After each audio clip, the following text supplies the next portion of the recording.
Gran Turismo is not just a game, it's a driving simulator. The link between game and reality is so close that developing the latest game Prologue without real time on the track would be impossible.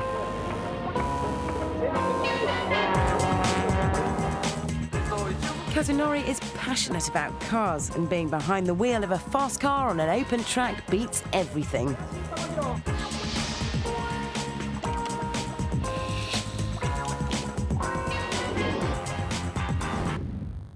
They're the most beautiful industrial products. Cars naturally have charm, and cars and driving are enjoyable as they are. So we concentrate on reproducing them without adding anything. That's probably the key characteristic of Gran Turismo, keeping everything realistic. For Kazunori's team at Polyphony, who created Prologue, today's a chance to have fun and learn more about the balance and handling of a real car. Today, our team will conduct some research into how stability control systems work in real cars. But I'll just be happy if at the end of the day, the experience rekindles the team's motivation to create driving games.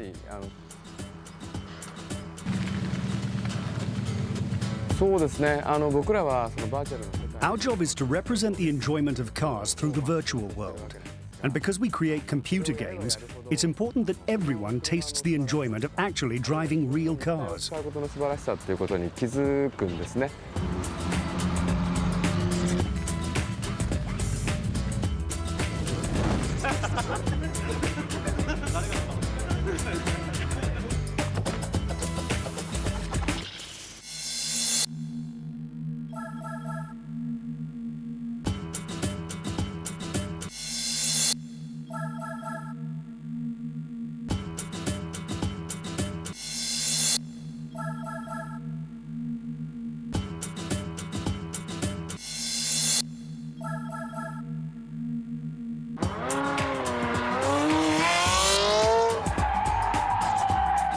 For everyone today, these driving tests, just like in the game Prologue, are really important in learning about the pure physics of a car and how to control it when you're driving on the edge.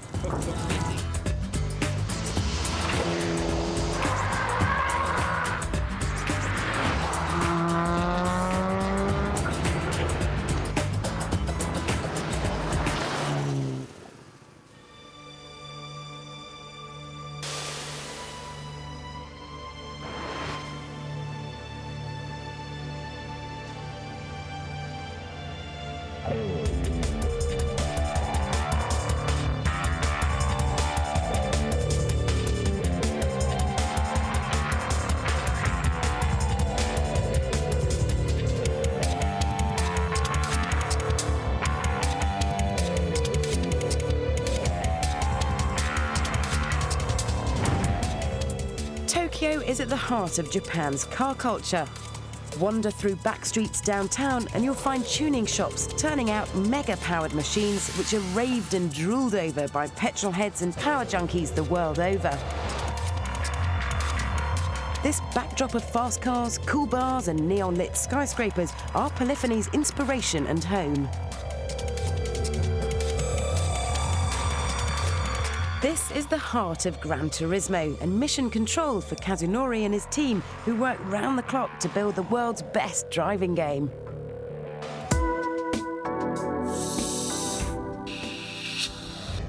The philosophy for creating Gran Turismo was simply to create a game for myself that suited me. I had no idea it would be such a success. I just hoped there'd be others in the world who liked the game too. Since its launch in 1997, Gran Turismo has sold over 35 million units worldwide, making it not only the biggest selling computer game, but also the fastest. Though it took time for car manufacturers to embrace this new medium, they're now knocking the door down for the cars to be created in 3D glory for a global test drive. Key to this success has been the physics engine, which replicates the weight and dynamics of each individual car. And for Gran Turismo Prologue, it's now even better.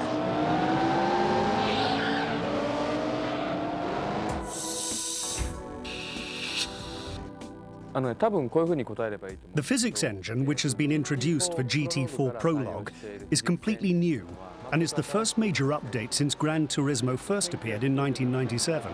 So the improvement to drive feel is now much closer to the real thing. It had been possible to learn real driving in the virtual world of Gran Turismo before, but now for both fans and professional racing drivers, I think they both have much more to learn from it. You can learn real driving by playing Gran Turismo, and now with Prologue, I can say that with conviction. That really is my honest opinion. However, you don't create masterworks like Gran Turismo locked away in a warehouse in some out-of-town industrial area. You've got to suck up the surrounding culture and outside influences, hang out with car people, and talk turbo boost and downforce.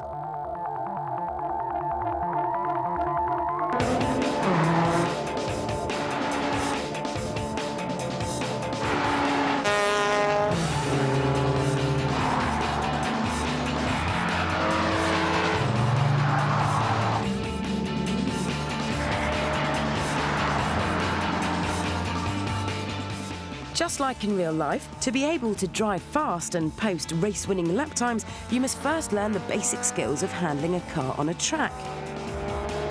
This is why we have GT4 Prologue. By the time you've passed the driving tests, you'll have picked up all the skills required to drive fast in both the virtual and the real worlds.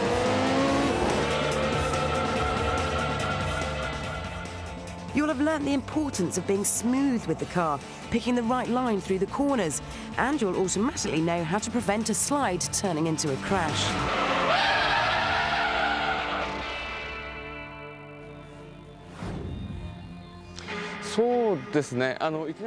It's impossible to drive fast on a track without experience, so a driver has to study the art of driving bit by bit. First, you must understand the mechanics of how a car works, and then you can synchronize your feeling of what the car is doing to its physics. The most important thing is for your driving to be smooth, effortless, and accurate. When the driver approaches this slippery zone, there is a metal plate which is built into the ground. There are sensors which measure the car's approaching speed. Roughly about 40 kilometers per hour is the curriculum. And once the car drives over the plate jolts, throws you into a spin, and the driver's objective is to try to avoid spinning out.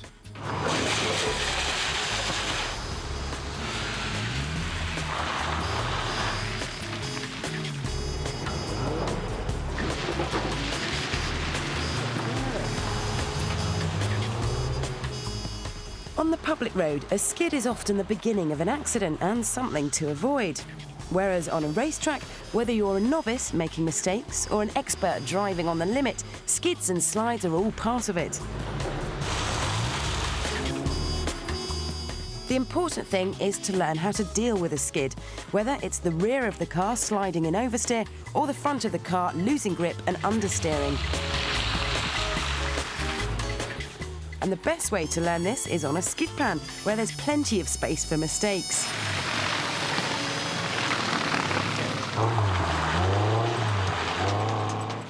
The more you practice controlling your car in a skid, the better prepared you'll be for the racetrack, and hopefully catching a slide will become second nature.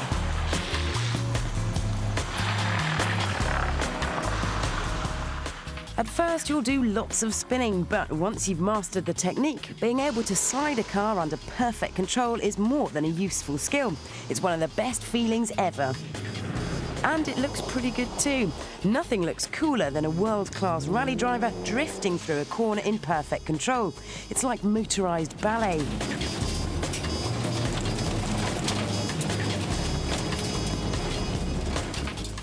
Formula One drivers have great respect for professional rally drivers, not least because nearly every time they have a go at rallying, it's ended in tears. So if the world's top track drivers struggle to master rallying, then perhaps it's best to first master the more stable world of circuit driving.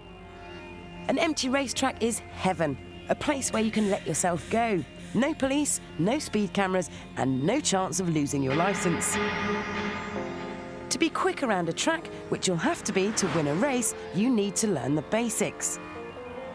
At first, you won't believe how much space you've got until you get it all wrong and find yourself running out of room and heading for the tyre wall.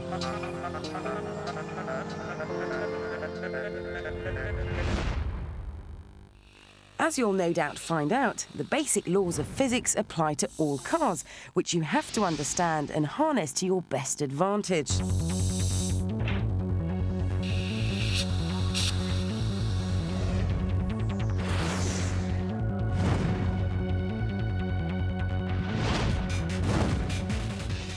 The 125 bhp Volkswagen Lupo GTI is cute and front-engined. It's light but doesn't have neck-breaking horsepower. Because it's not that fast, you'll be tempted to chuck it around and have fun. It's a giggle, but not the fastest way to drive. Chill out and make use of the power that you've got.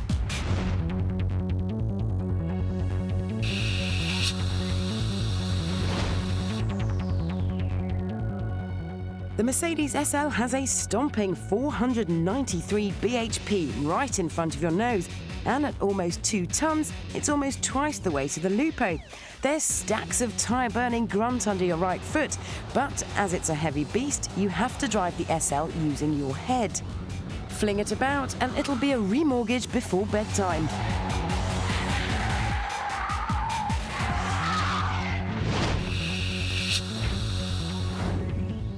The Lotus Elise only has 118 bhp, which doesn't sound like enough power for a trip down to the shops, but then it weighs just 725 kilograms, about the same as a shopping trolley. It's mid-engined, which gives it excellent balance and fantastic steering, but it's short, which makes it easy to spin, so if you do get into trouble, you'll need lightning reactions to pull it back.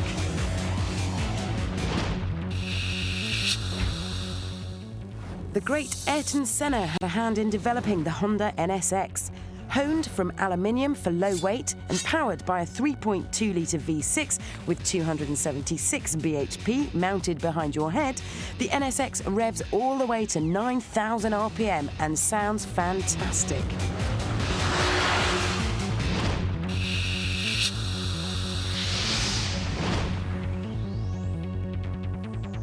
Finally, the Nissan 350Z. Front engine, rear-wheel drive, same as the SL but without the weight. Driving the Z is pure fun. It's really well balanced and great to drift.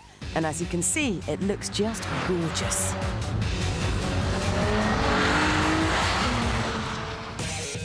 When you first go on a racetrack, you'll only be thinking about driving fast and wowing your mates with a quick lap time.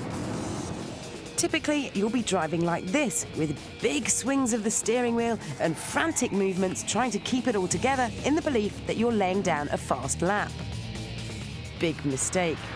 Just concentrate on driving smoothly and you'll start improving your lap time without even realising it. This is what you should be aiming for. Our pro driver has now calmed down and is getting it right. It could be your granddad on his way to the shops to pick up a paper. No sudden movements, no drama, and it's fast. So, be smooth. It's as simple as pouring a pint.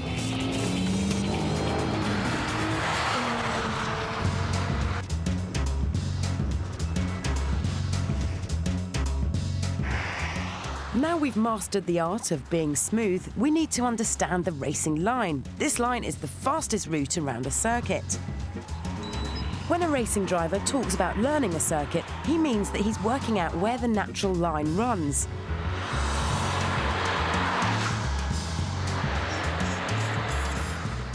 At each corner, there's a point at which you should turn the car into the bend, clip its apex, and a point at which you should exit.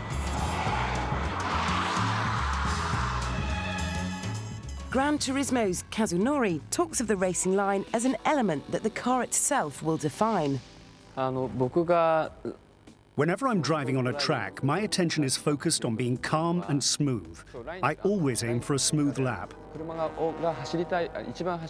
The secret of driving fast is to let the car go the way it wants to, not to fight it.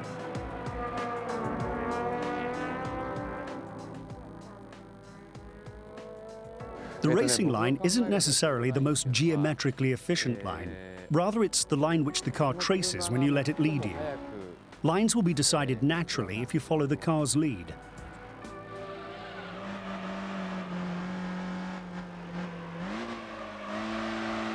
A fast lap isn't about going flat out everywhere. There will be times when you need to go slowly in one section so that you can be quick in another. This is what Driving Test 4 teaches you in Prologue. Here on the real racetrack, it's exactly the same. Master the test in Gran Turismo, and you'll master it in real life. The most important thing is to be on the throttle as soon as you exit the corner. The quicker you're back on the gas, the faster you'll be on the straight. Racing school instructors call this slow in, fast out. Try to attack the first section of these corners with too much speed and you'll run wide. Off the track. Then you're in trouble. You'll lose loads of speed and won't get the car into the right position to take the next turn. The end result being you've lost loads of time. The whole lap is ruined, and all because you were too fast in the wrong place at the wrong time.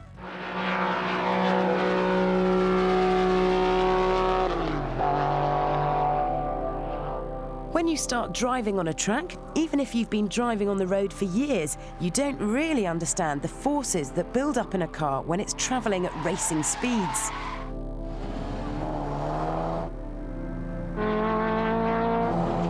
The energy which a car creates when travelling at speed can easily push you off the track, as the lads from Polyphony are finding out. So tests like this can be both fun and a steep learning curve.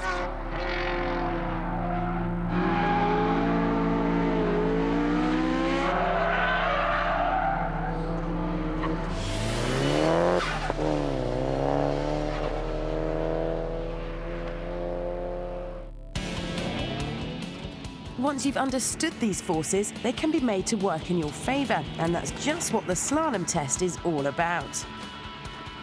The objective here is to drive through the course in the quickest time without hitting any cones. It looks simple and not very relevant to fast driving, but if you think that, you're very wrong.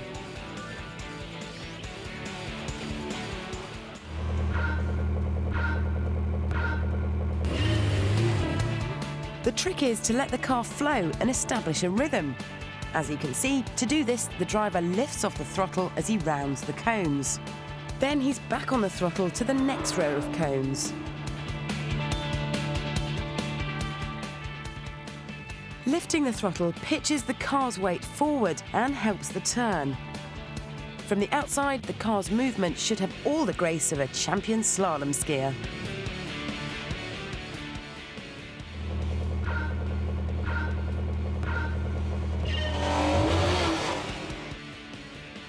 Now look what happens when the driver attacks the course without thinking, just trying to get through as quickly as possible. The car gets out of shape and he's lost his rhythm. But, worst of all, it's taken him 50% longer to complete the course.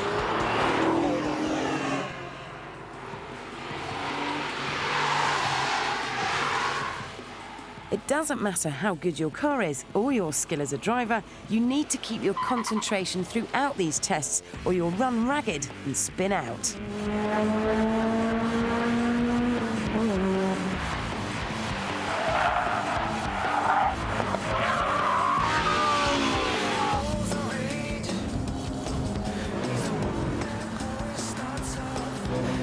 Even Kazunori in the awesome Mitsubishi Evo 8 with permanent four-wheel drive finds a slalom can catch him out.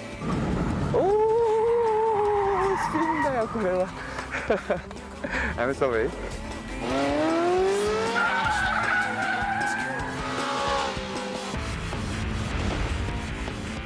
This is really like a dream. I'm getting to drive the cars that I read about in magazines, the ones that I can't afford personally, but then here I am actually in the driver's seat and being able to take it out and really extract the full performance out of these vehicles that you really can't do out in the public without being fined huge amounts of money and having your license taken away. One of the things that I learned how to do was in a car that's going 200 kilometers per hour, it was quite thrilling to be able to brake from that down to zero to stop was a real educational experience.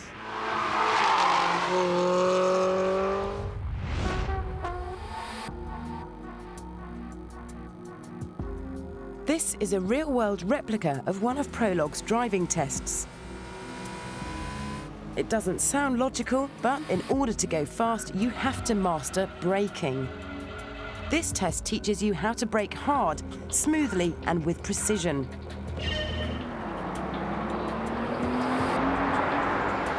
The inexperienced track driver tends to brake too softly and too late.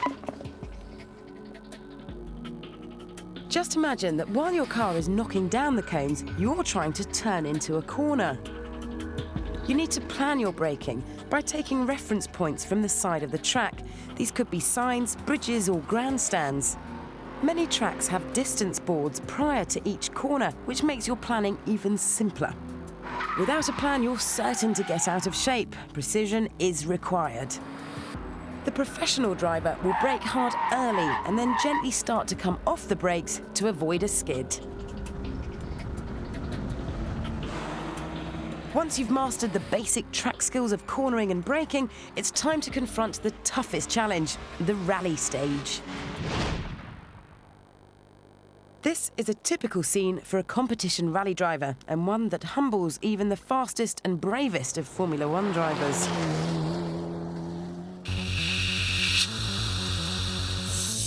Weighing in at just over 1,000 kilos, this is a Group N Mitsubishi Evo 7.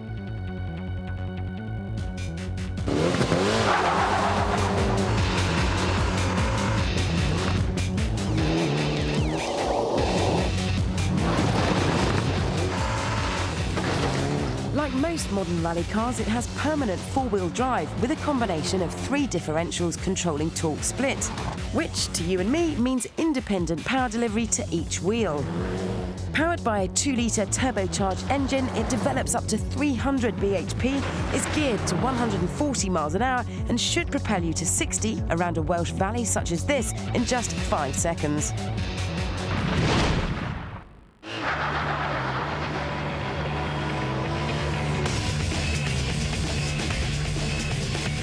When you're spectating on a rally stage as the latest Scandinavian hotshot hammers past in a 4-wheel slide, the term smooth doesn't spring to mind. You'll just want to get in the car, nail the throttle, and hear the engine popping and banging like rifle fire. But to be fast on the dirt, you've still got to work on that smoothness thing. It may look as though your rally hero is all arms and elbows, but he's still trying to make minimum movements. And to interpret the instructions from a navigator and understand the road ahead, a rally driver needs the computing power of NASA combined with the coordination of a dancer. It's all about being prepared for what's ahead and setting the car up for it. The driver is working harder than the road racer with more steering input and gear changing, but his movements should be just as smooth and calculated. Driving a rally car fast is all about flow and momentum. The top rally driver has an incredible level of car control. He feels what the car's doing underneath him, looks ahead at the surface, and predicts every bump and depression's likely effect on the car. It's a lesson in concentration. If you're struggling to control the car, you're not working with it. Things happen fast and you need to be ahead of the game for whatever's round the next corner or over the next crest. A mistake on a racetrack costs just fractions to your lap time. Even a big trip across the grass or a gravel trap might not be the end of your race. In rallying, though, there's less margin for error. It's like you're on a tightrope. Just a few yards off the line and you've hit tree stumps, boulders, or worse, careered off a cliff. And it's goodbye stage win. Hello, mountain rescue. So, whether it's a forest stage in Wales or a virtual stage in Gran Turismo, it's the same deal. As ever, keep it smooth and don't fry your brain by driving too fast.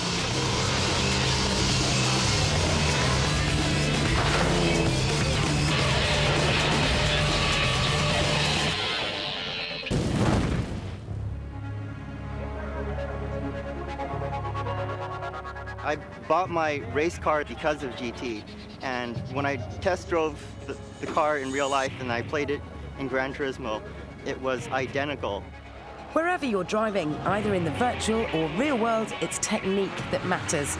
You need to master the skills and learn by your mistakes, and the best way of doing this is in Gran Turismo. Some might say that GT is a racing game. I'd have to disagree. I'd say that it is true to its name. It's a driving simulator. By the time you've passed all the tests in Prologue, everything you've done will make perfect sense. You'll be a better, more confident and smoother driver. You'll have mastered the skills of driving fast and understood what it takes to win races. Playing Gran Turismo makes you want a car. I've seen so many people like that. It's natural for us to be captivated by cars, not just when we play Gran Turismo, but when we create it too. Whatever your interest in cars and driving, Gran Turismo gives you more. More experience, more entertainment, and more skill for the real world.